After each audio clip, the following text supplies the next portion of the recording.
우리를 향한 주님의 사랑을 생각하면서 같이 찬양하였으면 좋겠습니다.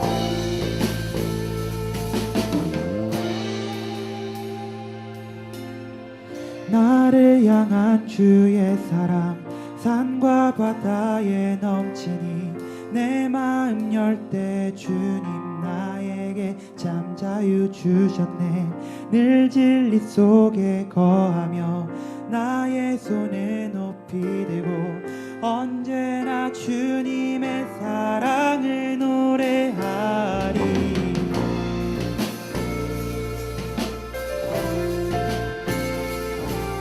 이 시간 다 같이 주님을 위해서 찬양했으면 좋겠습니다. 나를 향한 주의 사랑, 나를 향한 주의 사랑 산과 바다에 넘치니 내 마음 열 때 주님 나에게 참 자유 주셨네. 늘 진리 속에 거하며 나의 손을 높이 들고 언제나 주님의 사랑을 노래하리. 주의 사랑 노래하리라. 영원토록 노래하리라. 주의 사랑 노래하리라. 다시 한번 찬양하기 원합니다. 주의 사랑 노래하리라. 주의 사랑 노래하리라. 영원토록 노래하리라. 주의 사랑 노래하리라. 영원토록 노래하리라. 내가 춤을 출 때 다 비웃겠지만 그들도 주 알게 되면 함께 기뻐 춤을 추게 되리. 내가 춤을 출 때, 내가 춤을 출 때 다 비웃겠지만 그들도 주 알게 되면 함께 기뻐 춤을 추게 되리. 주의 사랑, 주의 사랑 노래하리라. 영원토록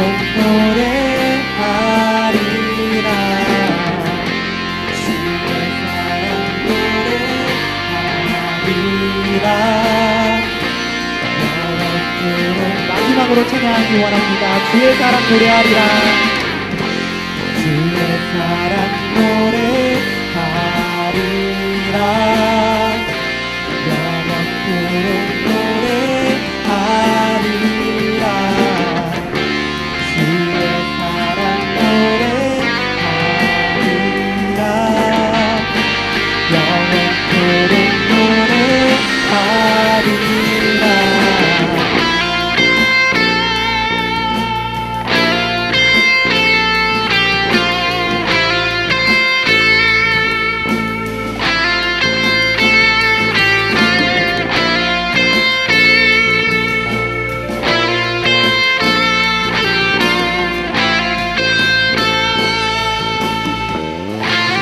영광의 박수 올려드리기 원합니다.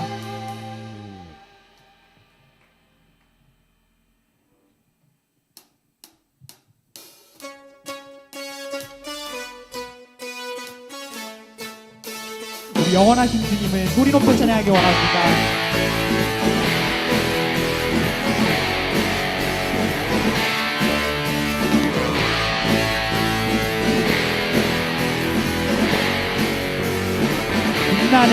빛나는 주의 영광 온 땅에 비추시네. 주님의 위대하심 온 땅이 찬양하네. 영원한 주의 나라 이곳에 임하시네. 한없는 주의 사랑 이곳에 가득하네. 신실하신 주, 신실하신 주, 주님의 은혜 넘치네. 소리 높여 주 찬양해. 위대하신 주님께 온 맘 다해 주 경배해. 그분 놀라우신 주. 영원히 빛나신 우리 주님을 다시 한번 찬양하기 원합니다. 빛나는 온 땅을 비추시네.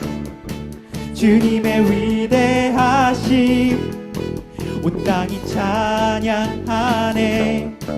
영원한 주의 나라 이곳에 임하시네. 한없는 주의 사랑 이곳에 가득하네. 신실하신 주, 주님의 은혜 넘치네. 소리 높여 주 찬양해.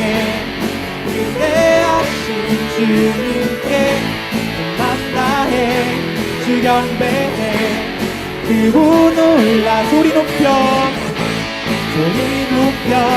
주 찬양해. 위대하신 주님께 맘 다해 경배해. 그분 놀라우신 주.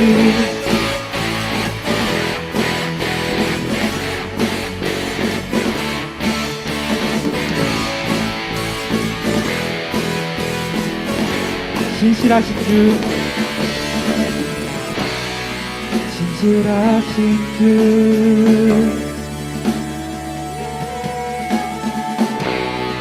신실하신 주,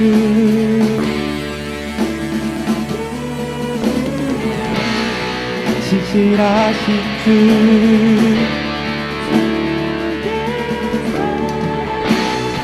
신실하신 주. 주님의 은혜 넘치네. 소리 높여 주 찬양해. 위대하신 주님께 맘 다해 주 경배해. 그분 놀라운. 소리 높여 주 찬양해.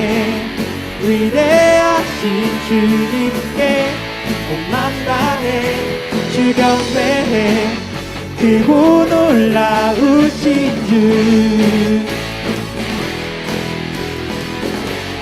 그분 놀라우신 주, 그분 놀라우신 주.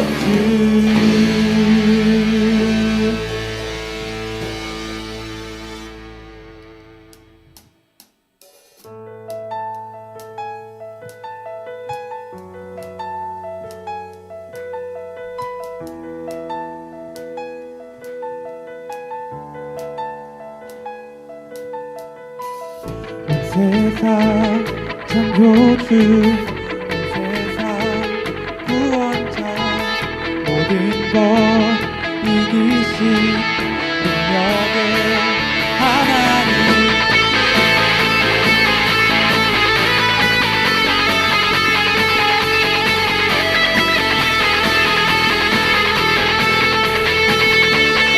다같이 찬양하시겠습니다. 온 세상 창조주, 온 세상 창조주, 온 세상 구원자, 모든 것 이기신 능력의 하나님. 모든 만물 주를 찬양해. 모든 민족 주께 경배해. 모두 승리하리. 열방 얻게 되리. 하나님께서 통치하시네. 모두 승리하리. 열방 얻게 되리. 위대하신 왕 여호와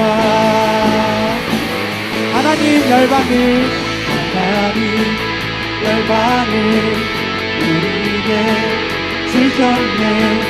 그 명령 따라서 열방을 지하리 모든 만물 주를 찬양해.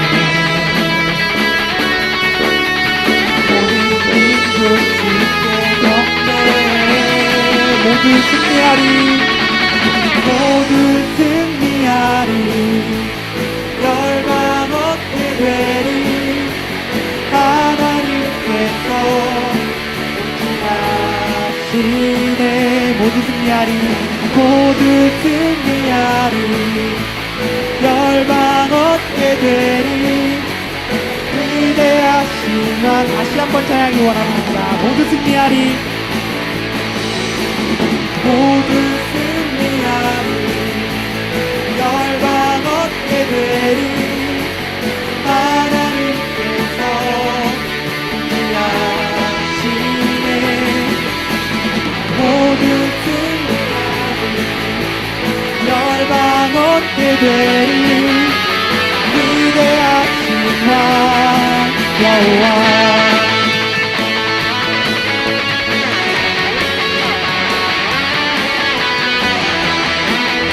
목소리 높게 찬양하기 원합니다. 모두 승리하리.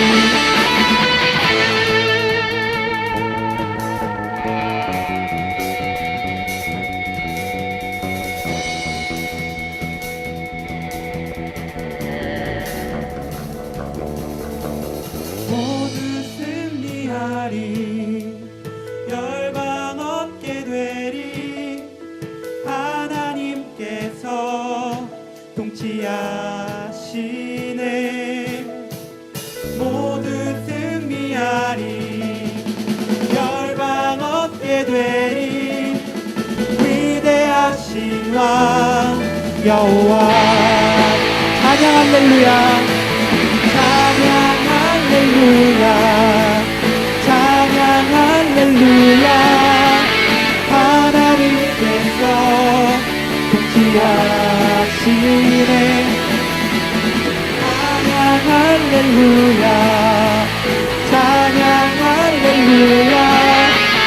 위대하신 왕 여호와.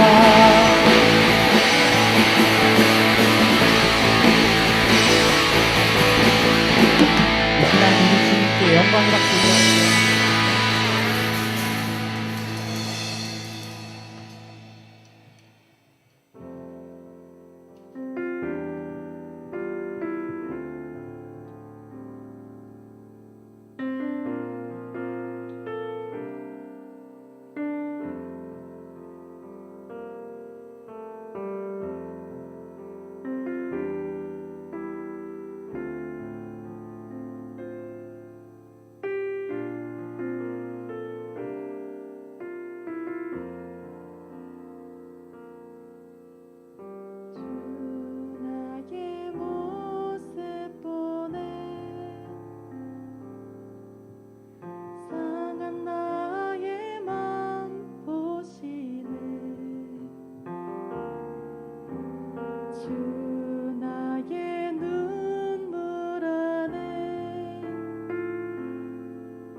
다시 한번 찬양이 원합니다. 주 나의 보습 보내.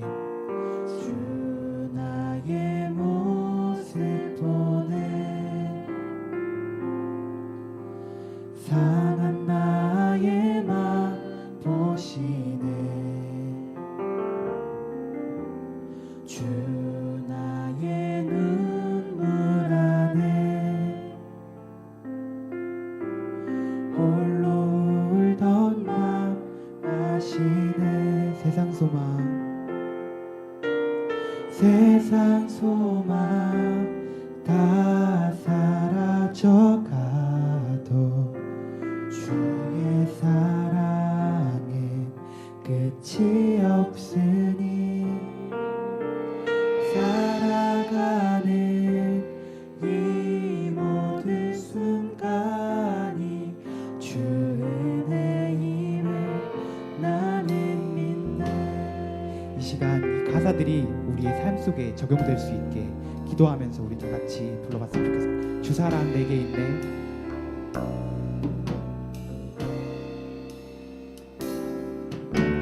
주 사랑 내게 있네. 그 사랑이 날 채우네. 주는 내게 있네. 그네로 날 세우네. 세상 소망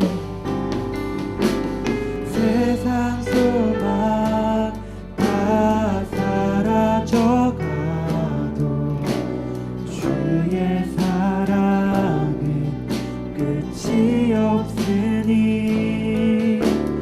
살아가는 이 모든 순간이 주의 힘을 나는 믿네.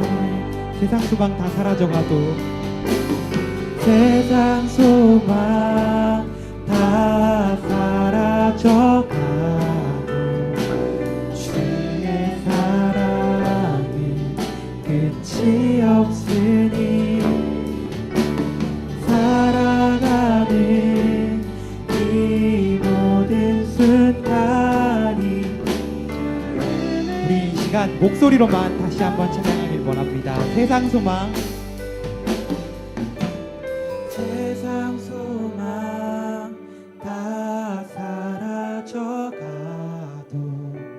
주의 사랑은 끝이 없으니 살아가는 이 모든 순간이 주의 힘을 나는 믿네.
우리 다 같이 다시 한번 찬양했으면 좋겠습니다.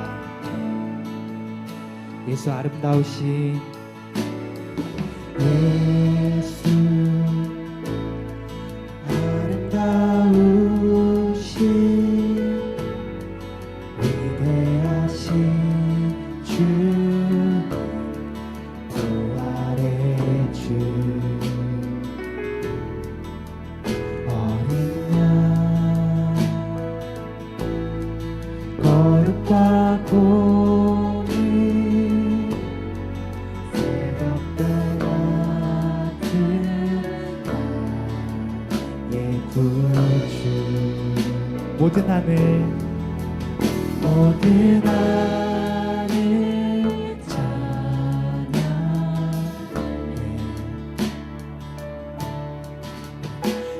모든 만물이 주 경배를 아름답고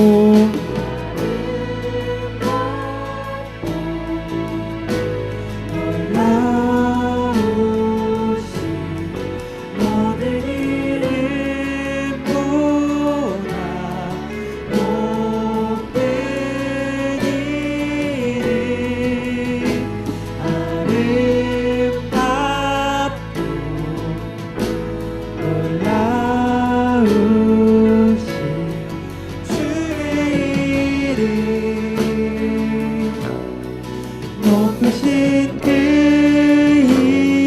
이름 예수.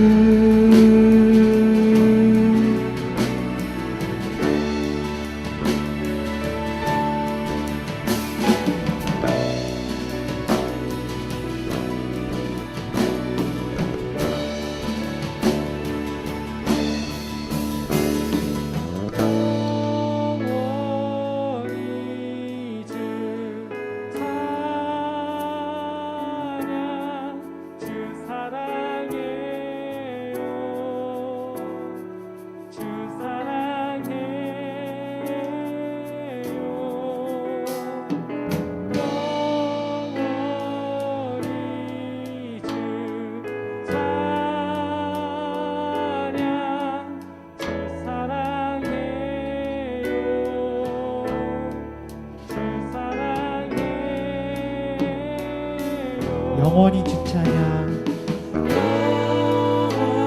영원히 주 찬양. 주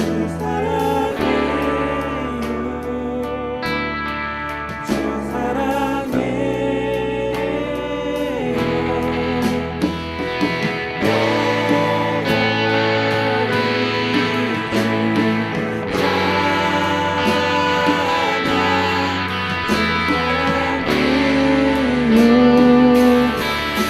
주 마지막으로 찬양하기 원합니다. 영원히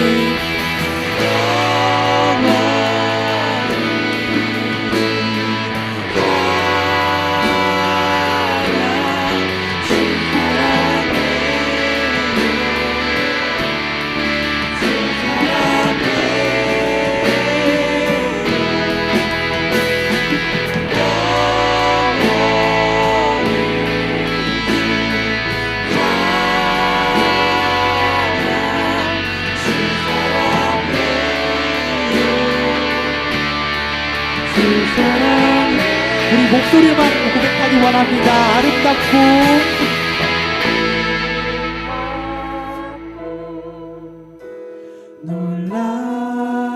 놀라우신 모든 이름보다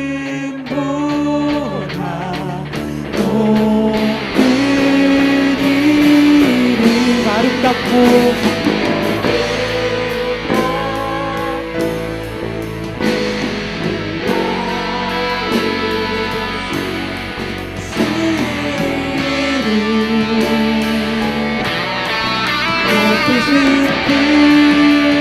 다시 한번 찬양하겠습니다. 아름답고 아름답고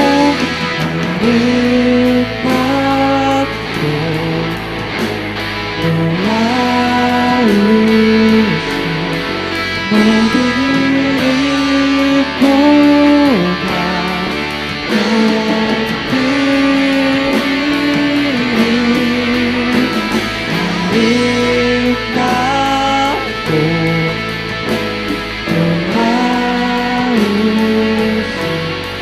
주의 이름 높으신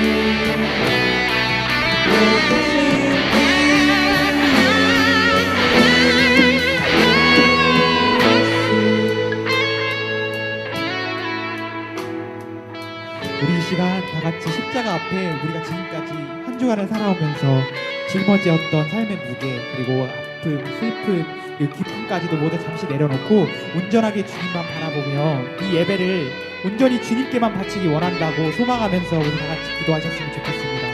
다 같이 기도드리시겠습니다. 사랑해 주님 감사합니다. 이 시간 가운데 그 시간 가운데 아버지 주님 앞에 나와 기도합니다. 하나님 주님 앞에 나와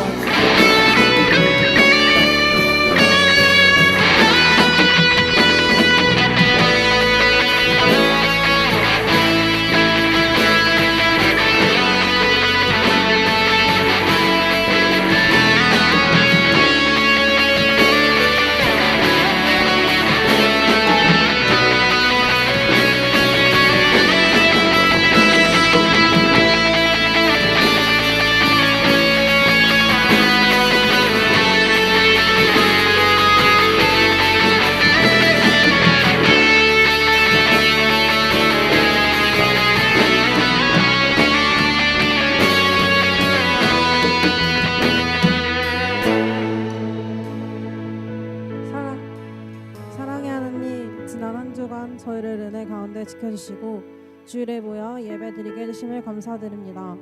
코로나 속에서 어려움을 갖고 있는 교회들의 상황을 아셔서 하루빨리 해결될 수 있도록 도와주시고 아무 걱정 없이 예배를 드릴 수 있는 날이 올 수 있게 해주세요.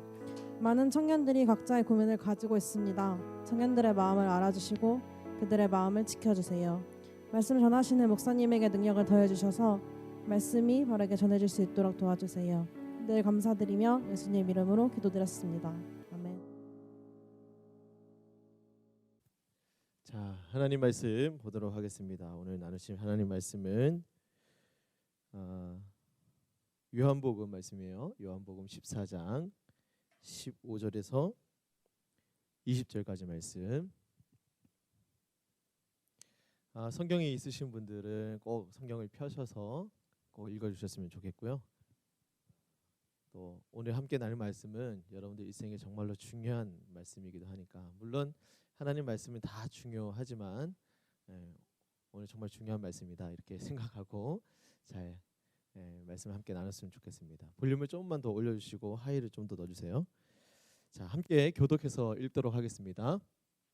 너희가 나를 사랑하면 나의 계명을 지키리라.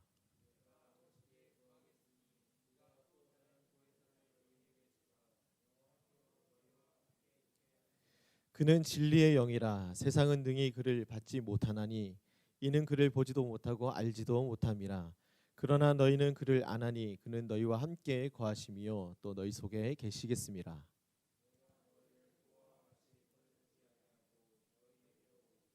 조금 있으면 세상은 다시 나를 보지 못할 것이로되 너희는 나를 보리니 이는 내가 살아있고 너희도 살아있겠음이라.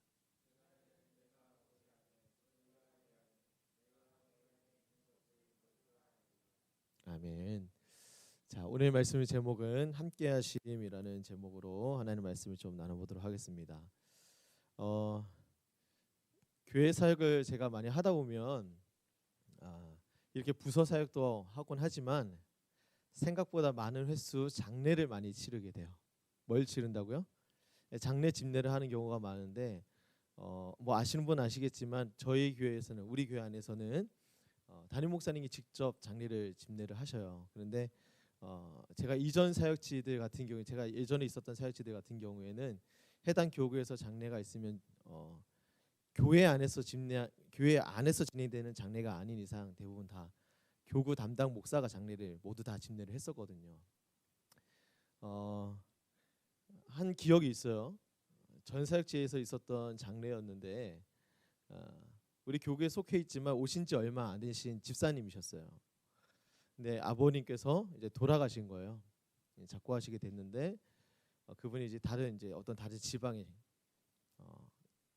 교회의 장로님이셨고, 또 그 장로님 스라의 자녀들 중에는 또 목사님이신 분이 또 계셔요. 그래서 제가 소속되어 있었던 그 교회 주관이 아니고 장로님이시다 보니까 그 지방에 있는 그 장로님이 다니셨던 교회 주관으로 교회 장례들이 집례가 되어졌지만, 그래도 우리 교구에 속해 있는 집사님이기 때문에 제가 한 차례 위로 예배차 교인들이랑 같이 내려가서 타지에 내려가서 장례 집례를 위로 예배로 드린 적이 있어요. 뭔가 좀 복잡하게 얘기한 것 같지만 알아듣고 계시죠? 그런 상황이었어요. 그런데 집사님을 위한 집사님이 저희 교회 소속이었기 때문에 드렸던 위로 예배이기도 하지만 스라의 자녀 중에 누가 있었다고요? 아들이 목사님이셨어요. 그래서 목사님이 또 주관하는 위로 예배가 또 있고, 그날이 둘째 날이어서 입관 예배가 있었는데 그 장로님께서 이제 신앙생활 해오셨던 그 교회에서도 위로 예배 드리고 입관 예배 드리고, 나름 되게 빨리 그날 갔는데 이미 위로 예배를 드렸더라고요. 그리고 저희도 위로 예배 드렸는데 이어져서 입관 예배를 또 드리고, 그리고 또 위로 예배 드리고, 또 위로 예배 드리고, 또 위로 예배 드리고, 하루에 6차례, 하나, 둘, 셋, 넷, 다섯 차례군요. 보통은 이제 상을 당하시게 되면은 첫째 날 위로 예배를 드려요. 그리고 둘째 날에는 이제 입관 예배 드리고, 또 위로 예배 드리고, 또 셋째 날에는 이제 발인 예배, 보통 우리 교회는 장례 예배라고 얘기를 하는데 그렇게 드리고 하는데, 제가 둘째 날에 거길 내려갔었는데 그날만 5번의 예배를 드리고 있더라고요. 그 광경을 제가 보면서 예배가 너무 이제 너무란 표현이 좀 이상한데 예배가 이렇게 계속 되어지니까 분위기가 너무 좋은 거예요. 아버지를 잃은 슬픔이 분명히 크고 이게 분명히 슬픈 건 사실인데 예배가 이어지고 그 예배 가운데 선포되는 말씀을 통해서 아버지가 어디로 향하고 계시는지 또 아버지와 함께 있었던 가정은 또 어떤 마음을 가지고 있어야 하는지에 대해서 계속 말씀을 기준으로 삼아서 마음이 다잡아지니까 슬픔도 슬픔이지만 알지 못할 또 부여잡을 수 있을 것만 같은 그런 소망의 기운이 자꾸 든 것 같아요. 제가 딱 가봐도 벌써 분위기가 여타의 다른 장례식장이랑은 좀 분위기가 많이 다르더라고요. 그래서 순간 제 마음 안에 또 이런 생각이 들었어요. 내가 만약에 인생을 마감하게 되면 이랬으면 좋겠다. 첫째 날에 한 3번, 둘째 날에 한 5번.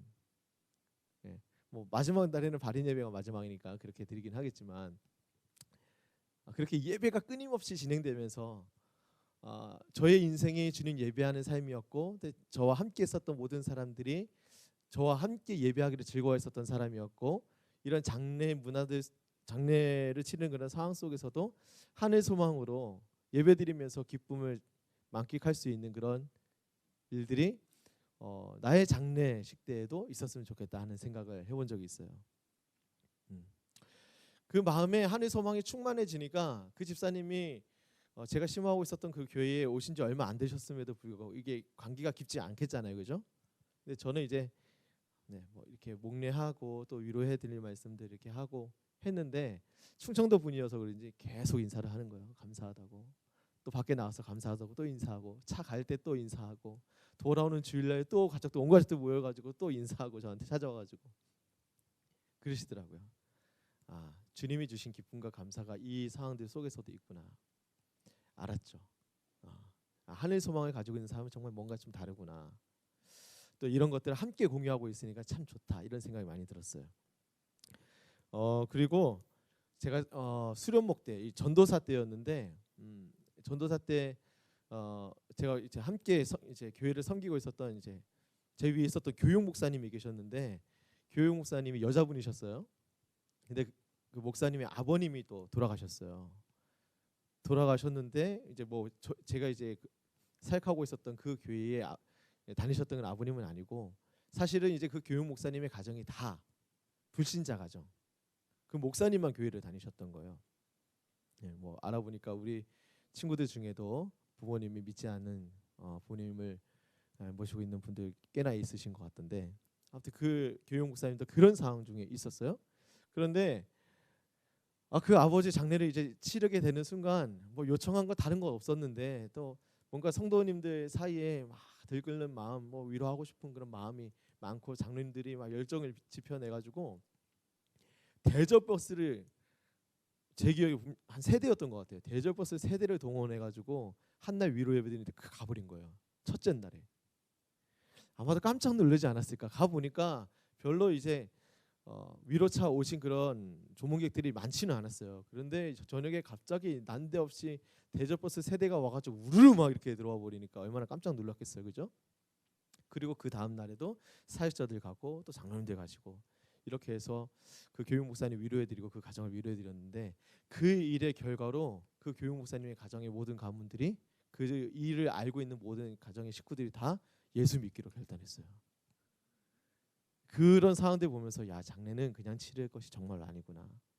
또 이와 같이 정말로 마음을 다해서 슬픔과 또 위로하고자 하는 이런 마음들을 막 가져가면서 마음을 공유하는 거 참 이게 아름답고 특별히 그리스도인들 사이에서 이런 마음의 공유는 참 좋구나 이런 생각을 했던 기억이 있습니다. 성경에 이런 말씀이 있어요. 로마서 12장 15절에 즐거워하는 자들과 함께 즐거워하고 우는 자들과 함께 울라. 여러분들 혹여나 요 최근에 막 행복해하고 즐거워하고 있는 그런 친구들과 특별하게 같이 웃어주고 즐거워했던 그런 기억이 혹시 있나요? 아니면 마음 괴로워하고 슬퍼하고 있는 그런 친구들이 있는데 그들을 위해서 정말 마음 다해서 진심으로 울어주고 슬퍼한 그런 기억이 혹시 있나요? 여러분들이 그런 마음을 표현할 때도 그렇고 그런 마음을 받을 때도 그렇고 참 이런 감정을 같은 감정을 공유해서 마음을 같이 한다는 것은 정말 인간의 삶에 희망을 지펴주는 그런 좋은 일인 것 같아요. 특별히 크리스찬들 사이에서는 참 이런 것들이 중요하다 저는 개인적으로 생각을 하는데 우리는 정말 그렇잖아요. 누군가 나와 함께하고 있다는 것을 느낄 때 내 인생의 숙제가 문제가 해결되지 않았어도 크게 위로받고 격려를 받을 때가 있단 말이죠. 그죠? 이거는 내년이 되어도 이 문제는 해결될 것 같지 않은데 그냥 내 마음 알아주고 함께하고 있는 그 누군가가 분명히 있다라는 것이 느껴질 때 안타까운 것은 이 사회가 좀 개인주의화되어 가다 보니까 뭐 성경에도 기록되어 있지만 교회 안에서도 사랑이 서로 식어져 가는 일들이 있을 거라고 종말에는 그런 말씀도 기록되어 있지만 실상 오늘 우리가 삶을 살아가는 일상 중에 정말 혼자 있는 것처럼 느끼면서 살아가는 순간이 얼마나 많은가. 네. 친구는 있는데 내 속만 깊은 것을 이렇게 나누지 못하고 괴로워하는 것들 나누지 못하고 혼자 이렇게 처량하게 있는 그런 경우. 이런 것들이 자꾸 반복되게 되면은 사실 사람이 작은 일에도 쉽게 좌절하고 마음에 큰 상처를 입기에 쉽거든요. 다행인 것은 오늘 이렇게 신앙 공동체 안에서 마음을 나눌 수 있는 그런 사람들이 있으면 참 감사하고 앞으로도 더 하나님 그런 만남의 축복을 주시겠죠. 여러분들이 또 그런 마음을 공유해 줄 수 있는 그런 사람이 되어졌으면 좋겠다는 그런 마음도 듭니다. 여튼 사회가 현실이 그렇고 때로는 교회의 현실도 좋지 못하는 그런 상황들 속에 있을 때도 있지만 분명한 것 진리 하나는 오늘 우리가 함께 읽어본 이 말씀 연약하고 남도 연약하고 나도 연약한데 이런 연약한 우리 인생 가운데 하나님께서 약속하신 한 말씀이 있다는 거예요. 내가 너와 뭐 하겠다는 거요? 함께 하겠다는 거예요. 내가 너와 함께 하겠다. 요한복음 13장에서 16장은 좀 어려운 표현으로 다락방 강화라고 얘기를 합니다. 다락방 강화. 다락방에서 좀 세게 설교하셨다. 뭐 이런 거요. 산상수훈 뭐 이런 표현이 있잖아요. 그죠? 산상수훈. 마태복음 5장에서 7장에 나오는 산상수훈. 산 위에서 깊은 교훈을 남겼다 해서 산상수훈이라고 얘기를 해요. 오늘 말씀은 이제 다락방 강화인데 다락방에 모여 있는 이제 제자들 예수님이 그 상황 속에서 자꾸 제자들 곁을 떠날 거래요. 예수님 유대인 왕으로 가실 줄 알았는데 그래서 우리는 예수님 옆에서 한 자리 깰 줄 알고 그리고 우리 이렇게 로마의 압제 가운데 있었던 우리 사랑하는 동족들이 이제 해방감을 누리고 뭔가 예수님 때문에 좀 깊이하는 인생 새로운 삶이 열려질 줄 알았는데 예수님 자꾸 우리 곁을 떠나가게 될 거다. 또 십자가에 달려 돌아가실 거다. 자꾸 이런 말씀을 하니까 분위기가 안 좋은 거예요. 그래서 제자들 마음 안에 이런 마음이 있었을 거예요. 예수님 떠나시면 우리 정말 어떡하지? 그 마음 있는 것을 예수님이 아시고 주신 말씀이 오늘 본문의 말씀이에요. 하나님 나라가 너희 가운데 임할 건데 어떤 식으로 임할 건지 그리고 내가 너희들 눈앞에 봤을 때는 너희들이 떠나가는 그런 모습처럼 보이겠지만 결단코 너희를 떠나가는 것이 아니야 하는 거예요. 여러분 신앙은 말이죠. 신앙의 본질은 여러분 관계에서 비롯되는 겁니다. 관계. 하나님과의 관계. 여러분 개인적으로 한번 자문을 해보시면 좋을 것 같아요. 나는 하나님과 정말 관계가 좀 괜찮은가? 이런 표현들 많이 하잖아요. 예수님을 인격적으로 영접하셨습니까? 영접하면 영접한 거지. 인격적으로 영접한 건 또 뭐야? 이렇게 생각할 수 있어요. 마치 사람과 사람 사이가 친밀해지는 그런 관계 속에서 내가 이 사람이 너무 좋아서 관계를 맺고 계속 친밀해지는 그런 상황 속에서 삶을 살고 싶어 하는 그런 의지를 가지고 있는 것처럼 예수님을 그렇게 대하냐는 거예요. 그냥 내가 예수 믿습니다. 그리고 나 천국 가고 싶습니다. 이거는 예수님을 인격적으로 영접한 게 아니에요, 사실. 하나님과의 관계에서 비롯되어져야지만 오늘 우리 신앙생활에 힘이 있을 수가 있는데 그래서 신앙생활은 어떤 단순한 생각, 어떤 교리를 잘 막 깨차고 알아가지고 이걸 잘 알고서 내가 이걸 잘 기억하고 살아야지 이렇게만 지내는 것이 신앙생활이 아니라는 거예요. 사실 하나님은 아담의 범죄함으로 인해서 하나님과 인생 사이에 무너져 있는 이 관계 회복을 위해서 예수님을 이 땅에 보내신 거잖아요, 그죠? 그리고 하나님께서 예비하신 그 하나님의 나라, 하나님이 다스리시는 그 나라가 예수 그리스도를 믿는 그 믿음의 백성들의 것이 되게 하시기 위해서 예수님은 십자가 달리시게 하시고 또 죽게 하시고 다시 부활하게 하신 거란 말이에요. 이게 우리가 아는 교리죠, 그죠? 기독교 교리. 핵심 복음입니다. 근데 이것을 우리가 단순히 그냥 머리로 알고 이해하는 수준이면 안 된다는 거예요. 이거를 내가 관계를 통해서 막 누려야 돼. 내가 죄 가운데 거닐고 있을 때 예수님의 내 죄를 위해서 죽으심이 막 절절하게 느껴져야 되는 거죠. 내가 뭔가 내 스스로 나의 의지와 나의 힘으로 하지 않은 것임에도 불구하고 내 삶의 형통과 내 마음의 평안이 막 주어질 때, 아, 이것이 주님께서 다시 사심으로 내게 주신 하나님 나라의 즐거움이구나. 이것이 막 감정으로도 실제로도 막 느껴져야 되는 거죠. 자, 오늘 말씀을 보면은 이렇게 기록되어 있습니다. 읽어봅시다. 시작. 그는 진리의 영이라 세상은 능히 그를 받지 못하나니 이는 그를 보지도 못하고 알지도 못함이라. 그러나 너희는 그를 아나니 그는 너희와 함께 거하시며 또 너희 속에 계시겠음이라.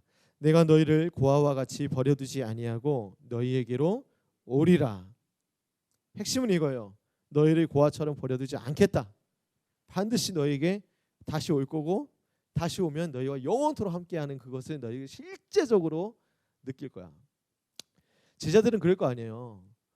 뭐 오병이어 기적 이후에 예수님은 산기도하러 올라가지고 제자들 막 떠나가 배 타고서 다음 사역지로 옮겨져서 갔을 때 풍랑을 만났을 때 눈앞에 보이지 않는 예수님 때문에 벌벌 떨면서 그 풍랑 때문에 어쩔 줄 몰랐었던 제자들. 또 이제 십자가에서 이제 죽으시고서 안 계신 예수님이 안 계신 상황 속에서 얼마나 또 제자들이 두려워 떨만한 상황이 이제 나중에 연출되겠어요, 그죠? 예수님의 부재만 느끼면은 벌벌 떨리고 두렵고 한없이 연약한 존재들이 바로 이때 제자들이고 오늘 우리들인데, 진리의 영이 오시면 어떤 상황 속에서도 예수님의 부재 같은 그런 그 당시 때 예전에 경험했었던 그런 경험이 다시는 있지 않을 거라는 거예요. 정말로 주님이 나와 함께 하시는 게 너무도 느껴지는 확신 또 확증이 있을 거라는 거예요. 진리의 영, 예수의 영이고 이게 바로 우리가 아는 성령님입니다. 성령님. 예수의 영이라고 얘기하는 이유는 우리 예수님이 길과 진리 또 뭐가 돼요? 생명 되시니까.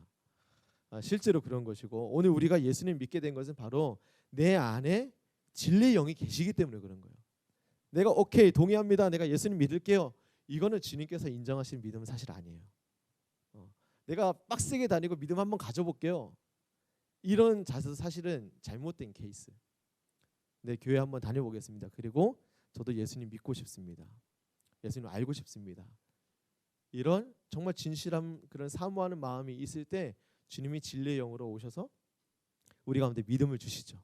선물로 주신다고 했어요. 에베소서 기록에 따르면 내 것이 아니라는 거죠. 주님이 주셨다는 거예요. 믿음을. 그 믿음 가지고 예수님과 영원토록 동행하는 즐거움을 알고 살아가는 이 땅에서도 주님 안에 있는 그 어디나 하나님 나라라 그러죠. 진리의 영 안에 있으면 그렇다는 거예요. 그래서 고아처럼 느껴지지 않는다는 거죠. 그래서 중요한 것은 아까도 말씀드린 것처럼 하나님이 나와 함께 하시면 내가 실제적으로 경험하는 것. 아, 함께 하시지 이렇게 정보로 지식으로 아는 게 아니라 내가 정말 하나님과의 관계 속에서 기도하면서 말씀이 대하면서 주님의 마음을 느끼고 또 여러 가지 기독교 문화 안에서 주님이 나에게 허락하시는 그런 여러 가지 또 막 던져주시는 그런 사랑과 위로를 경험하면서 관계죠. 그런 관계 안에서 우리는 하나님 함께 하심을 실제로 안다는 거죠. 한국 교회는 좀 종교적인 영향뿐만 아니라 기존에 있었던 종교적 영향뿐만 아니라 뭐 종교라고 얘기할 수도 있지만 유교적인 영향이 꽤나 커서 교회를 마치 하나님을 가르치는 교회, 교자를 가르칠 교자. 제 이름은 구교주인데 중간에 교자가 가르칠 교자예요. 이 교회를 가르치는 모임, 하나님을 가르치는 모임 정도로 해석하는 경향이 좀 있었어요. 그때 당시에 교회를 그렇게 해석했다는 것이 아니라 분위기가 그랬다는 거예요. 네. 막 가르치고 알아들어야만 돼. 네. 여러분들의 신앙생활 어떻게 했는지 모르겠어요. 그냥 주일학교에서 이렇게 자라오면서 선생님이 가르쳐 주시는 것 주입식으로 받아 듣고서 이렇게만 왔는지 아니면 다른 방식이 또 있었는지. 그래서 교회에 오면 예수님에 대해서 배우죠. 예수님은 사랑이시고 예수님 위로하시는 분이시고 예수님 거룩하신 분이시고 예수님은 은혜가 충만하신 분이시고 이게 어느새 이게 주입이 되어 있으니까 그래 하나님은 사랑이시지 해서 작년쯤 됐을 때 대표기도 하게 되면은 사랑이 많으신 하나님 아버지 물론 사랑이 많으신 하나님 아버지하고 기도할 수 있습니다. 그게 또 맞죠.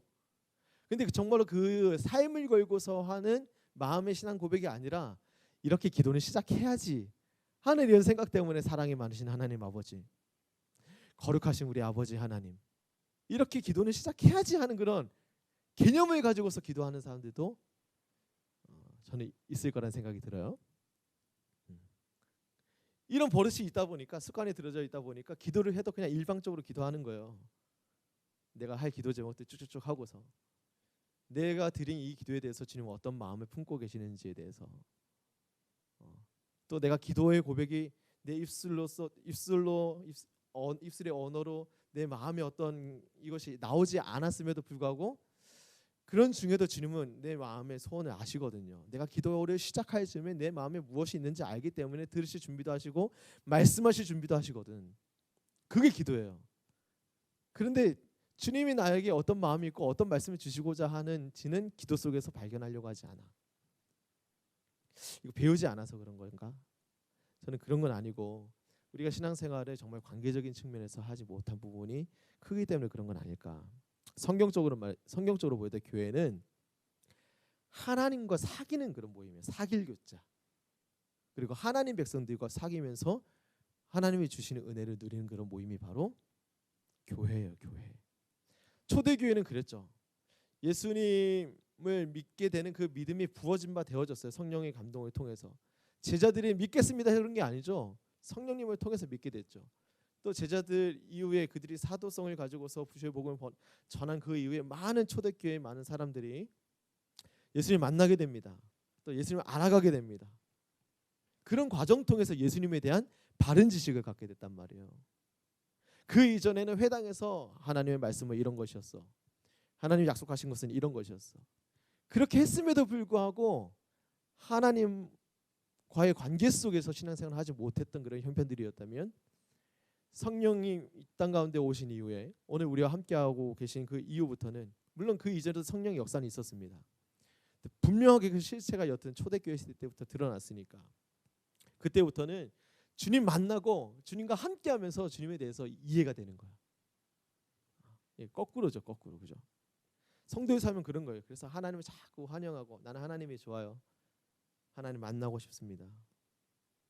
마치 뭐 유치부 찬양처럼 예수님 만나고 싶어요. 이렇게 그냥 고백하면 주님 그래 나도 너 만나고 싶었어 하고서 와서 주의 마음을 알게 하시고, 주님께서 오늘 우리가 주신 이 말씀이 나를 향해서 어떤 의미인지에 대해서 계속 깨닫게 해주시는 거예요.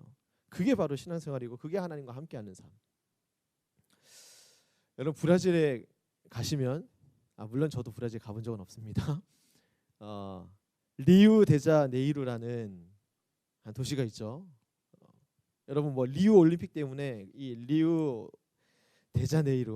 리우데자네이루라는 도시 아마 아실 텐데, 이곳 하면은 퍼뜩 떠오르는 것이 보통 뭐 카니발, 그리고 아까 얘기했던 것처럼 뭐 리우 올림픽, 2016년에 있었던 리우 올림픽, 또 믿는 사람들 퍼뜩 떠올리는 것이 제가 이미지 띄워드렸지만 예수상이 생각이 나요. 예수상. 우리 한국교회의 권사님들은 우리나라 안에서뿐만 아니라 세계 어느 곳을 가더라도 그 신앙심의 대단함을, 그 위대함을 만천하에 잘 알리거든요. 아주 국제적입니다. 그래서 이 브라질 이 리우데자네이루에 가서도 예수상은 꼭 올라가야 되는 거야. 왜 그러겠어요? 한국에는 부처상밖에 없으니까. 예수상이 없잖아요. 그죠? 한국에는 예수상이 없고 부처상밖에 없고. 그러니까 다시 없는 기회다 이런 생각이 들고서 가는 거예요. 이런 상황들을 아니까 그 현지에 있는 가이드들은 좀 염려하는 것 한 가지가 있어요. 그게 뭐냐면 날씨가 염려가 돼요.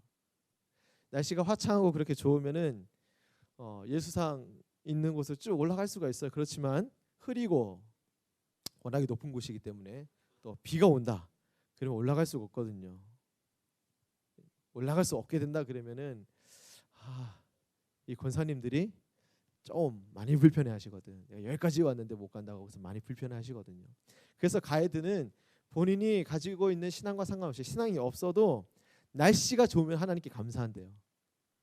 본인이 신앙이 없어도 날씨가 안 좋으면 하나님을 향해서 원망하고, 특이한 것은 놀라운 것은 올라가게 되면 한국교회 이 권사님들이 엄청난 희열과 감격을 가지고서 이제 예수상을 돌면서 마치 여리고성을 도는 것처럼 막 돌면서 통성기도를 하기 시작한다는 거야. 막 엄청나게 뜨겁게 기도하는 건 아니어도 막 기도하고 막 행복하게 찬양도 하고 기도도 하고 막 돌아요.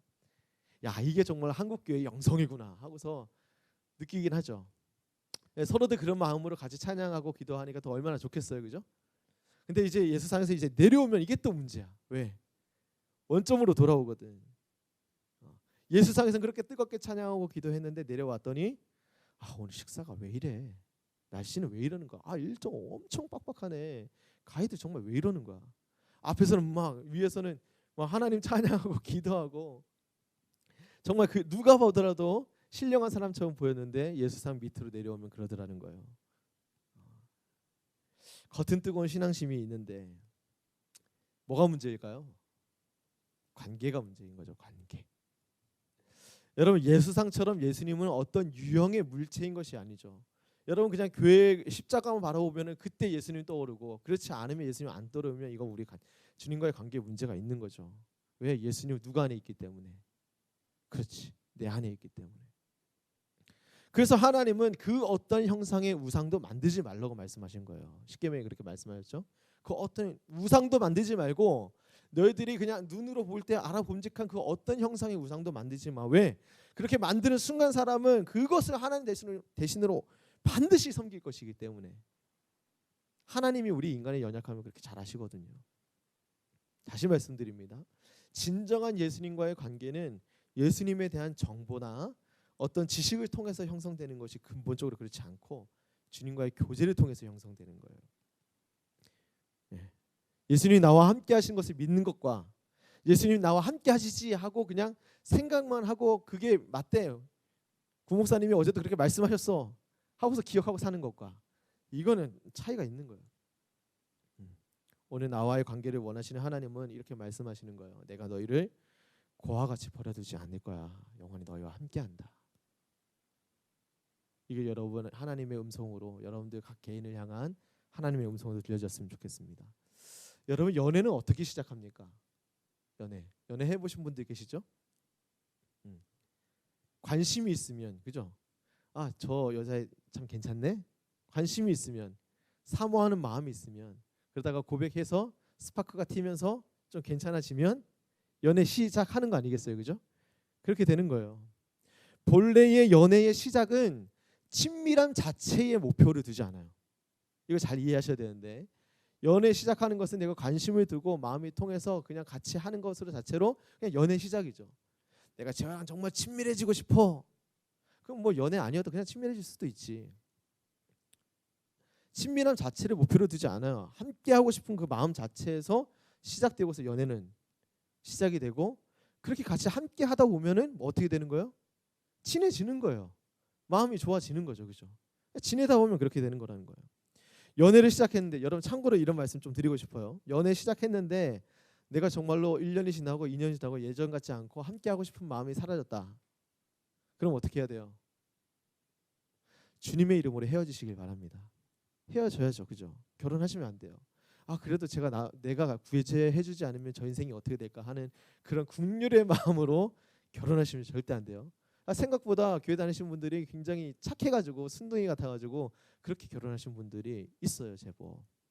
그러시면 곤란해요.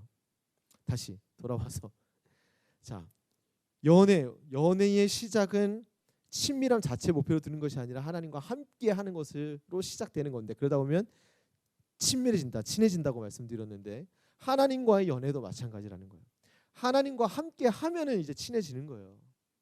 하루를 시작할 때 기도로 시작하고, 또 하루 순간순간 내가 말씀도 읽어보면서 하나님을 좀 느껴보고, 때로는 찬양도 좀 들어보기도 하고, 또 은혜가 있는 곳을 막 찾아가가지고 하나님을 느껴보고 싶어서, 그러다 보면 어느 순간 내가 주님과 깊이 친해져 있는 것을 느끼게 된단 말이에요. 왜? 하나님이 그렇게 작정하셨거든.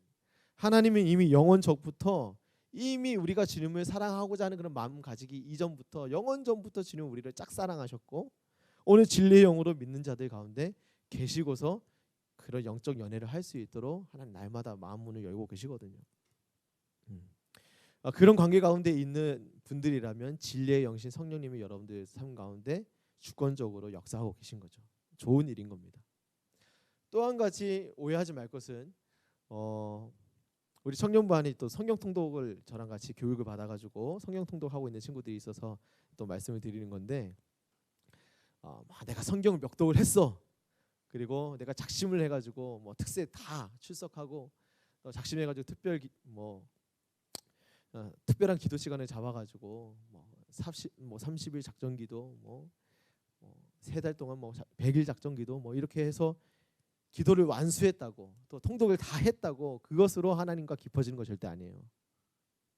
이해를 하셔야 돼요.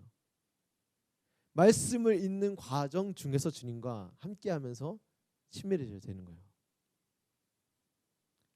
말씀을 대할 때 하나님과 함께하고 있다는 것을 느끼면 친밀해질 수 있다는 거예요.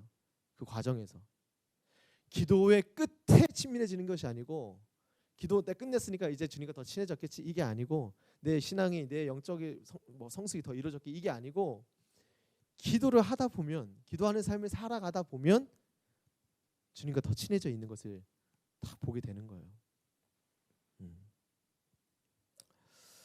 사도행전 2장의 내용을 보면 마가의 다락방에 120명의 제자들이 초대교회 얘기를 다시 한번 하는데 120명의 제자들이 부활하신 예수님 만나기 이전에 이들 마음이 많이 두려웠어요. 왜냐하면 물론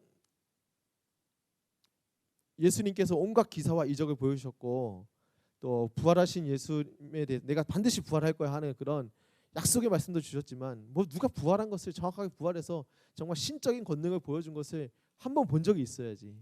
이게 확신이 잘 안 드는 거예요. 예수님이 또 부재한 상황이 있으니까 그리고 믿는 자들 예수님을 따랐었던 사람들을 향한 그런 핍박과 고난 이런 것이 계속되고 있으니까 그죠? 두려운 거예요. 이후에 부활하신 예수님이 이들에게 찾아오시고 주님의 사랑을 느끼게 해주시고 또 여러 하나님 나라에 관련된 복음을 다시 한번 깨닫게 해주시고 마지막으로 예수님께서 이제 승천하시기 직전에 주신 말씀이 있어요. 읽어봅시다. 시작. 볼지어다 내가 내 아버지께서 약속하신 것을 너희에게 보내리니 너희는 위로부터 능력으로 입혀질 때까지 이 성에 머물라 하시니라. 약속하신 것하고 능력, 이 능력이 이제 사실 동일한 의미를 가지고 있는 건데 계속 누차 말씀드린 것처럼 성령님을 말씀하는 겁니다. 이 성에 머물러라. 예루살렘 성을 얘기를 하는 거예요. 예루살렘 성이 어디냐면 예수님이 죽으신 또 예수님을 추종하는 자들을 핍박하는 그런 분위기가 여전히 있는 곳. 이것이 이 현장이 바로 예루살렘이란 말이죠. 그런데 제자들이 이제 부활하신 예수님을 만났어요.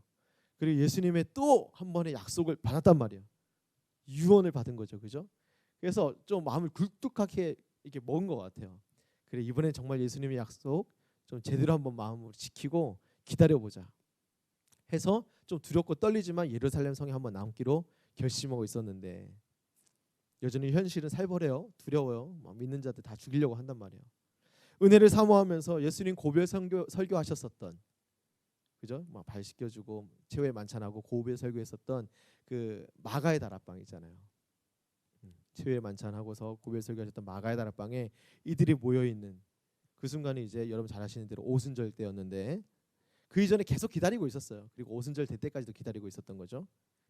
예수님의 약속을 기다렸더니 약속대로 누가 오신 거예요? 성령님이 오신 거예요. 오순절에 진리의 영이신 성령님이 그들 심령 가운데 불길같이 성령님이 임하셨단 말이에요. 그리고 증거가 터졌어요. 누가 보더라도 야 이건 성령의 역사고 주님의 역사구나 하는 건 한 증거, 확실한 증거가 터졌어요. 그것이 뭐였냐면 그렇지 방언이 터졌어요. 방언. 예전에 말씀드렸죠. 방언이 어떤 의미라고 그랬어요? 사도행전 2장 11절에 정확하게 기록하고 있어요. 하나님의 큰 일에 대한 말이라고 그랬어요. 방언은 그냥 랄랄랄라 샬라샬라 이렇게 하는 것이 그냥 방언이 아니고 내가 나는 한국말을 해야 될 사람인데 갑자기 이상한 말이 나오네 해서 그건 그런 부분도 성령의 감동에 따라서 이제 그런 말의 종류가 물론 방언일 수 있지만 더 중요한 것은 그 방언의 본질이 뭐냐는 거예요. 하나님에 관한 말, 하나님 나라에 관련된 그런 말, 그런 내용을 담고 있는 그 말이 바로 방언이라는 거예요. 그런데 이 제자들이 대부분 사람들이 다 갈릴리 사람들, 쉽게 얘기해서 시골 사람들, 촌 사람들이란 말이에요. 그런데 이 오순절 때에 오순절이 있기 이전에 그러니까 한 50일 전에 이제 6월절과 오순절을 지키기 위해서 각 나라 전 세계 각 나라에서 경건한 유대인들이 또 내지는 유대교로 개종했었던 이방인들이 이곳에 예루살렘에 다 모여가지고 오순절 지키려고 6월절 지켰고 이제 오순절도 마저 지키려고 모여 있는데 이 사람들이 방언이 터진 거야. 그 방언의 내용을 들어보니까 우리나라 말이네. 아프리카 사람들도 우리나라 말이네. 유럽 사람들 우리나라 말이네. 미국 사람들도 우리나라 말이네. 이런 식으로 돼버린 거예요. 너무 정확해. 어떤 말의 내용인지 그 말의 내용이 무엇인지 너무도 정확한 거예요. 야, 이 사람 이게 말이 되나? 촌사람인데 이 사람은 제2외국어 배워본 적이 없는데 어떻게 이런 일이 일어날 수가 있지? 너무 분명한 역사인 거예요. 예수님께서 유대 땅에서 또 예루살렘에 이르러서 계속해서 선포하셨던 그 하나님 나라에 관련된 메시지가 정말 맞구나. 예수님이 정말 메시아가 맞구나. 떠오르게 된 거죠. 또 방언을 했다라는 얘기는 하나님 나라에 대한 하나님에 대한 그 큰 일에 대해서 말했다는 얘기는 이제 이 제자들이 영원히 하나님과 교제할 수 있는 길이 확실하게 열려주고 하나님 나라를 꿈꾸는 사람으로 그 인생이 새롭게 세워졌다는 증표죠. 주님과의 관계 속에 완전히 혼혈일체 하나 된 그런 삶을 살게 됐다는 거예요. 이 제자들이. 바라기는 저도 그렇고 여러분들의 삶도 그렇고 이런 하나님과의 뜨거운 영적 교감 속에서 여러분들의 신앙생활에 승리하는 생활이 되었으면 좋겠다는 바람이 있습니다. 우리가 예배 한 번 더 드리고 뭐 찬송 더 뜨겁게 하고 오늘 굉장히 찬양 콘티도 좋고 또 세인이가 분위기 메이커인 줄로만 알았는데 뭐 분위기 메이커뿐만 아니라 영성이 있어가지고 찬양인들도 꽤나 잘하네요. 동민 형제가 뭐 잘 넘겨줘도 될 것 같기도 하고 아무튼 우리가 찬양 오늘 또 뜨겁게 하고 또 귀한 예배를 드리고 있는데 이 한순간도 중요하지만 우리 일평생의 주님과 늘 함께하는 것이 더 중요하다는 거예요. 말씀을 좀 마무리해 보도록 할게요. 오늘 하나님은 오늘 우리 가운데 이렇게 말씀하고 계시는 거예요. 읽어볼까요? 시작. 내가 너희를 고아와 같이 버려두지 아니하고 너희에게로 오리라. 이미 오셨어요. 누가? 성령을 통해서. 예수님은 이 땅 가운데 오셨을 때 이 육체의 몸, 우리 인간의 몸을 입고 오셨기 때문에 시공간의 제약을 받으셨죠. 그죠? 근데 성령님은 삼위일체 하나님 본연의 그 신성 그 자체를 가지고 계신 분이시고 하나님의 비밀한 것들에 대해서 하나님 나라의 비밀한 것들에 대해서 오늘 이 땅에서 살아가고 있는 자들에게 깨닫게 하시기 위해서 우리 가운데 영원토록 우리 안에 계시는 분이신 거예요. 그래서 뭐 소위 목사님들이 이제 축도하실 때 내주 교통하시는 성령의 역사가 뭐 이런 좀 어려운 표현을 하잖아요. 그죠? 내주라는 표현이 뭐예요? 내 안에 살고 계신다는 거예요. 교통한다는 건 뭐예요? 내 삶이 주님과 교통될 수 있도록 하나님의 본연의 뜻과 교통될 수 있도록 성령님이 내 삶 가운데 계속 간섭하시고 계신다는 거예요. 그렇게 주님께서 우리 성령님께서 우리를 혼자 있지 않게 하신다는 거죠. 때로는 원치 않게 믿는 사람들도 믿지 않는 사람들도 원치 않게 혼자 있는 것 같은 이 사람 내 편이었던 것 같고 이 사람 나랑 오래 갈 것만 같았는데 뭐 상황이 그렇지 못해가지고 또 인생길이 조금 달라서 주님의 부르심의 길이 달라서 혼자 있는 것 같은 그런 느낌이 들 때도 있어요. 저는 이제 또 사역자다 보니까 또 주님 부르심 따라서 사역지를 때때로 옮긴단 말이에요. 그럴 때마다 이런 만남과 헤어짐이 자꾸 반복될 때마다 저도 좀 잔정이 많은 스타일이어서 그런 외로움을 때때로는 느낄 때가 있어요. 또 이제 홀로 남았구나. 또 이제 새 출발을 해야 되는구나. 이런 생각이 들 때가 많이 있습니다. 뭐 저만 그럴까요? 여러분들도 그러실 거예요. 사회생활을 할 때, 뭐 학교 생활도 그렇고 또 청년 시절을 보내면서 나름 가지고 있는 그 고민들 때문에 누구에게도 쉽게 토로하지 못하는 그런 여러 가지 고민들, 또 신앙의 고민들 이런 것들 때문에 나 홀로 있는 것 같은 그런 괴로움 속에서 정처 없이 힘없이 지내고 계신 분들, 가슴 허하게 지내고 계신 분들도 혹 있을지 모르겠습니다. 그러나 반드시 한 가지 진리를 여러분 꼭 기억하셨으면 좋겠습니다. 그 어떤 삶의 순간이 다가온다 할지라도 주님 우리 가운데 이렇게 말씀하시는 거예요. 내가 너희와 영원토록 함께할 거야. 결단코 너희를 고아처럼 버려두지 않는다. 여러분 이 진리를 오늘 선포하는 이 말씀뿐만 아니라 여러분 때때로 이런 말씀 들어보셨을 거 아니에요, 그죠? 정말 여러분들 지식으로 삼지 않으셨으면 좋겠어. 그냥 내가 교회 안에서 위로받을 수 있는 한 가지 메시지를 들었네, 이것으로 삼지 말고 이 말씀을 내게 정말 주님께서 허락하신 약속으로 붙들고 오늘도 내일도 주님과 함께 하신 그런 삶을 온전하게 살아내실 수 있는 여러분들이었으면 좋겠습니다. 우리 힘이 연약하고 우리가 좀 부족하여도 우리가 주님을 의지하고 주님의 은혜를 간절히 찾으면, 기도하고 말씀 붙들고 막 나아가면 주님이 느껴지도록 하실 거예요. 다시 힘낼 수 있도록 하실 겁니다. 다시 용기 가지고 주님 주신 비전을 따라 살아가며 악해져가는 이 시대상 가운데 거룩한 주님의 빛을 비추는 아름다운 청년들로, 그런 시대적인 사명을 감당하는 하나님의 거룩한 군사로 여러분들을 세워주실 겁니다. 그런 믿음을 가지고 내 안에 계신 주님 뜻대로 나를 인도하여 주옵소서, 내가 주님을 환영합니다 하는 그런 마음으로 여러분들 신앙생활에 날마다 승리하는 생활 되길 간절히 주님 이름으로 축복합니다. 함께 이 소망을 가지고 찬양하고 기도하도록 하겠습니다.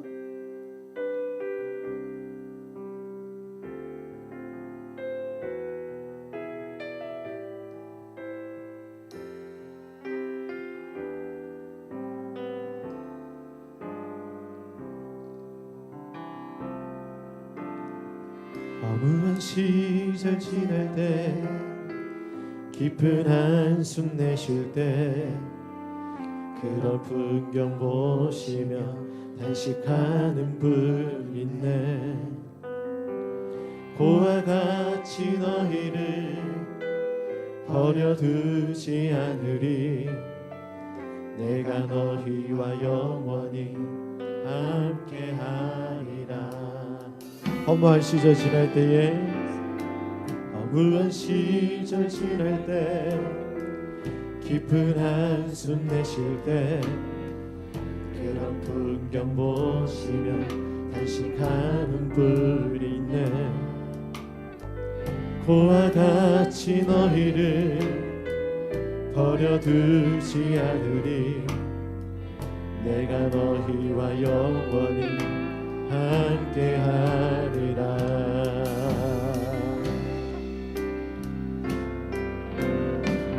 성령이 오셨네, 성령이 오셨네, 내 주에 보내신 성령이 오셨네. 우리 인생 가운데 친히 찾아오셔서 그 나라 꿈꾸게 하시네. 아멘. 억눌린 자 갇힌 자, 억눌린 자 갇힌 자, 자유함이 없는 자, 피난처가 되시는 성령님 계시네. 주의 영이 계신 곳에 참 자유가 있다네. 진리의 영이신 성령이 오셨네. 성령이 오셨네. 성령이 오셨네. 성령이 오셨네. 내 주에 보내신 성령이 오셨네. 우리 인생 가운데 친히 찾아오셔서 그 나라 꿈꾸게 하시네. 성령이 오셨네. 성령이 오셨네. 성령이 오셨네. 내 주에 보내신 성령이 오셨네. 우리 인생 가운데 신이 찾아오셔서 그 나라 꿈꾸게 하시네. 이 시간 함께 기도합시다. 성령님 내 삶에 오셔서 주님을 느끼게 하실 줄로 믿습니다. 성령님께서 내 안에 계시기에 하나님 나라를 꿈꾸게 하실 줄로 믿습니다. 연약하고 힘들 때 하나님께서 일으켜 세워주시리로 믿습니다. 내 눈앞에는 두려운 일들이 참으로 많지만 하나님께서 용기 있게 하시며 주님의 뜻에 따라서 순종의 한 믿음의 걸음을 다시 한번 걸어나갈 수 있도록 성령님께서 도와주실 줄 믿습니다. 이렇게 세워주시며 하나님의 뜻을 이루는 거룩한 하나님의 백성으로 살게 하여 주실 줄 믿습니다. 하나님, 나를 이렇게 세워주소서. 나를 위로하여 주옵소서. 주의 사랑의 그늘 안에 아버지 안에 나의 삶을 세워주옵소서. 우리 주여 크게 몸에 치여 동서로 기도하도록 하겠습니다. 주여!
하나님의 위로가 필요한 자들이 이 자리에 모여 있습니다. 주님의 은혜가 아니고는 단 한순간도 온전히 살 수 없는 연약한 존재들이 이 자리에 모여 있습니다. 우리 주님이 붙들어 주시옵소서. 내가 너희를 고아처럼 버려두지 아니하며 영원토록 함께하겠다고 약속하신 그 약속의 말씀이 아버지 하나님 우리 심령의 경종을 울리게 하여 주시고 날마다 삶을 살아가는 모든 순간순간마다 아버지 하나님 믿음의 주여 우리를 온전케 하실 수 있는 우리 주님 바라볼 때마다 느껴질 수 있도록 살아계신 주님의 역사 아버지 하나님 나라의 즐거움이 날마다 우리 삶 가운데 우리 감정 안에 아버지 하나님 일어날 수 있도록 주님 축복하여 주시옵소서. 아버지 방황치 않기를 원합니다. 시대가 악해져 가고 있고 아버지 하나님 어떤 분별력을 가지고서 살아야 될지 아버지 하나님 악한 영들이 아버지 하나님 우리의 마음을 쪼개고 아버지 신앙의 공동체를 쪼개고 아버지 하나님 믿음의 걸음걸음들을 회방하고 있습니다. 아버지 하나님 우리 삶을 붙들어 주옵소서. 흔들리고 싶지 않습니다. 주님께서 붙들어 주셔야만 하겠습니다. 성령님 도와주시옵소서. 주님이 도와주시옵소서. 우리의 삶은 주님의 것이니 우리 주님께서 우리 가운데 내주 교통하여 주셔서 사랑의 본체 되신 주님으로 인하여서 낙심할 그 즈음에 기도함으로 주의 손을 붙들게 하시고 약속 있는 말씀을 붙들므로 세상을 넉넉히 믿음으로 이기는 거룩한 군사들 다 될 수 있도록 우리 청년들의 삶을 붙들어 주옵소서. 이 시간 주님 앞에 예배함으로 나올 때 빈손으로 나오지 아니하고 주를 사랑하는 마음, 주의 은혜를 구하는 마음, 우리 삶의 모든 것이 다 주님께로부터 왔음을 고백하는 신앙의 고백을 담아 귀한 예물을 주님 앞에 올려드립니다. 이 예물에 담겨있는 사랑하는 청년들의 삶과 미래를 받으시고 영광 받아 주옵소서. 더욱더 많은 것들을 주께서 허락하여 주셔서 주님 영광 위해서 주님 나라 확장 위해서 귀하게 주님을 위하여 드리는 거룩한 인생들 다 될 수 있도록 축복하여 주시옵소서. 이제는 우리 구주 예수 그리스도의 죄사함의 은혜와 하나님 아버지의 그 놀라우신 사랑하심과 성령 하나님의 깨닫게 하시고 인도하시는 은혜의 역사가 영원토록 우리와 함께 하시는 성령의 그 은혜 안에서 날마다 감사하며 주의 손 붙들고 하나님 나라를 꿈꾸며 살아가는 삶 되길 간절히 소망하며 기꺼이 우리의 삶은 주님의 것이라고 고백하는 사랑하는 이 자리에 모여있는 모든 청년들의 삶과 귀한 청년들의 삶의 모든 미래 위에 이들의 모든 만남의 축복들 위해 이제로부터 영원토록 함께 이어져 오시기를 간절히 축원하옵나이다. 아멘.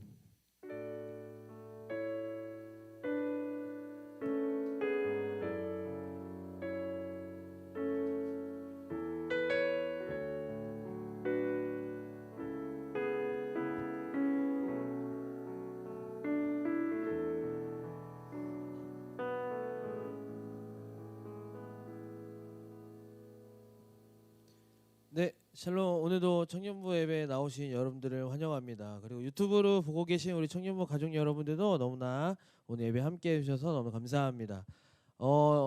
따로 특별히 광고할 건 없고요. 저번 주에 우리 용민재 형제가 나와서 광고해줬는데 여러분들 앞으로 몇 번 나올 때 여러분들이 큰 관심과 박수 그리고 격려를 해주실 때 저 친구들이 더욱더 부끄러워하지 않고 더 광고를 잘할 수 있을 것 같아요.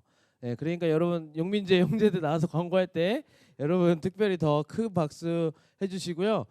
또 환호해주시고 그렇게 또 해주시면 저 친구들의 자신감이 더욱더 생길 거라고 믿습니다. 네. 딱히 광고는 진짜 별다른 건 없고 한 주간 또 아프지 마시고 건강하시고 항상 마스크 꼭 챙기시고 손발이라고 하면 좀 그렇죠. 손 꼭 깨끗이 씻으시고 다니셨으면 좋겠습니다. 많이 걱정하시는 분들이 많이 좀 있으실 텐데 일단은 예배는 계속 이렇게 저희는 정기적으로 예배를 드리고 있으니 예배는 드릴 거니까 항상 이 시간대 매일 주일 13시 30분 소예배실과 또 유튜브에서는 항상 예배가 드려질 겁니다. 그리고 화면이 조금 좋아졌을 거예요. 저희가 카메라를 이번에 좀 바꿨거든요. 네, 좋은 걸로 바뀌었으니까 여러분 보고 네, 좋아졌구나 라고만 생각하시지 마시고 꼭 한번 들어가셔서 보셨으면 좋겠습니다. 그리고 요즘 인스타 좋아요가 조금 수가 줄어들고 있는데 보시면 많이 눌러주시면 좋겠습니다. 그리고 마지막으로 유튜브 구독, 좋아요, 알림 설정까지 해주시면 저에게 가장 큰 힘이 되고 여러분들에게 큰 힘이 될 거라고 믿습니다. 그러면 오늘도 집으로 잘 돌아가시고 한 주간 건강하시고 다음 주에 뵙겠습니다. 안녕.